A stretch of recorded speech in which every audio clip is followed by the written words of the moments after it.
दोस्तों थोड़ा रुकिए और अपने दिल से एक सवाल कीजिए। क्या कभी ऐसा हुआ है कि जिस इंसान के बिना आपकी सांसें रुक जाती थी वो अचानक हमेशा के लिए चला जाए?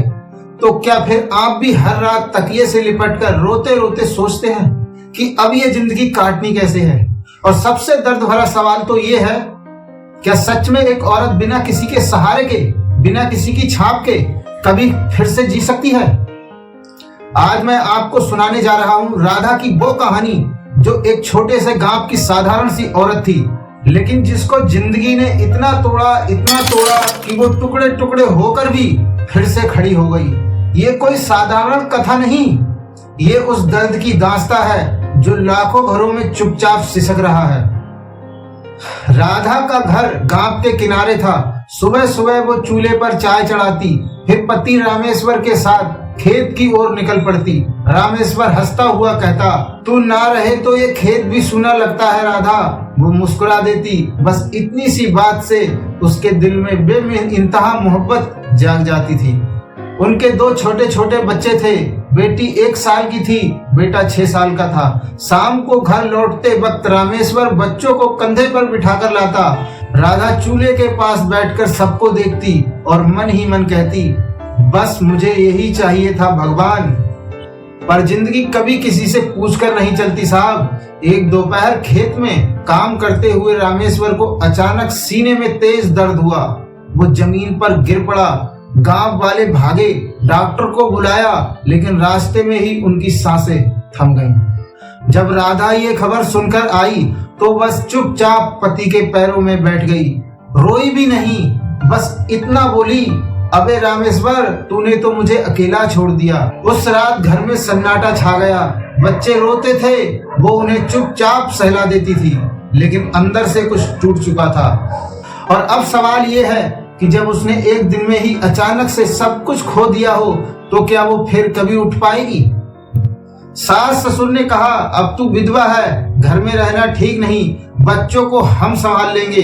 पड़ोसी औरतें पीछे पीछे फुसफुसाती, अबे ये तो मनहूस निकली, पति को भी नहीं बचा पाई।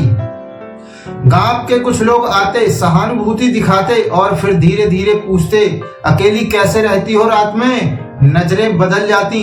राधा ने पहली बार महसूस किया कि वो अब सिर्फ औरत नहीं, एक विधवा बन गई है। एक रात जब वो बच्चों को सुलाकर बाहर आंगन में बैठी थी तो गांव का एक आदमी शराब के नशे में आया और बोला, अकेली हो ना, मैं साथ दे दूं? राधा ने पहली बार चीख कर गाली दी। वो भागा, लेकिन उस रात राधा को रोते रोते सुबह हो गई। उसने सोचा, मैं इतनी कमजोर क्यों हूं, क्यों डर रही हूं? फिर शुरू हुई मेहनत की जद्दोजहद। वो सुबह सुबह खेतों में मजदूरी करने लगी। धूप में काम करती, घर लौटती तो बच्चे भूखे, खाना बनाती, फिर बच्चों को स्कूल भेजती। रात को थककर गिर जाती। कई बार ऐसा हुआ कि पैसे खत्म हो गए, बच्चे भूखे सोए। राधा ने चुपचाप अपनी चूड़ियां बेच दी, फिर भी कमी रह गई। एक दिन राधा की सास ने बच्चों को अपने साथ ले जाने की धमकी दी। राधा ने पहली बार जवाब दिया, ये बच्चे मेरे हैं, मैं इन्हें नहीं छोड़ूंगी, लेकिन अंदर से वो टूट रही थी। कई रातें ऐसी गुजरी जब वो सोचती शायद मौत ही अच्छी है, ये दर्द सहना मुश्किल है। गुस्सा आता, पछतावा आता, बेबसी छा जाती। वो खुद से लड़ती, तू इतनी कमजोर क्यों है राधा? रामेश्वर ने तुझ पर भरोसा किया था, तू ये सब क्यों बर्बाद कर रही? और अब सबसे बड़ा सवाल ये है, जब इंसान इतना टूट जाए कि उठने की हिम्मत भी ना बचे तो क्या कोई रास्ता बचता है? एक दिन गांव में एक महिला आई। वो शहर से थी, एक संगठन चलाती थी जो औरतों को सिलाई बुनाई और छोटे मोटे काम सिखाकर आत्मनिर्भर बनाती थी। उसने राधा से कहा। राधा ने पहले तो मना कर दिया, लेकिन फिर बच्चों की भूखी आंखें देखकर वो वहां पहुंच गई। धीरे धीरे उसने सीखा।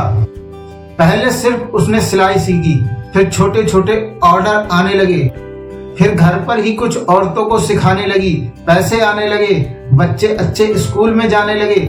धीरे धीरे राधा ने समझा, मेरी जिंदगी रामेश्वर के इर्द गिर्द नहीं थी, मेरे अंदर भी एक ताकत थी। और यहीं से वो सोचने लगी, अगर आज मैं ये नहीं कर तो कल मेरे बच्चे भी वही दुख झेलते जो मैं झेल रही हूँ। उसने एक छोटा सा लक्ष्य बनाया। हर महीने कुछ पैसे अलग रखना शुरू कर दिया। बच्चों की पढ़ाई, अपना छोटा सा भविष्य और सबसे जरूरी सुरक्षा, क्योंकि अब उसे पता था जिंदगी में कोई भी हमेशा नहीं रहता। जो आज है वो कल नहीं होगा।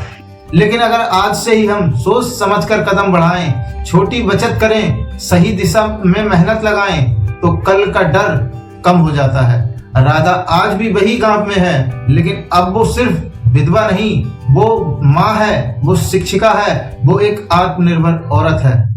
लेकिन वो जानती है असली जीत तब नहीं होती जब सब कुछ मिल जाए। असली जीत तब होती है जब टूटकर भी आप खुद को फिर से जोड़ लेते हैं। तो दोस्तों, राधा की ये कहानी सुनकर अगर आपके मन में भी वो छोटी सी चिंगारी जगी है, कैसे छोटी छोटी आदतें और सही सोच आपकी जिंदगी को भी राधा जैसी ताकत दे सकती है। अपना ख्याल रखना।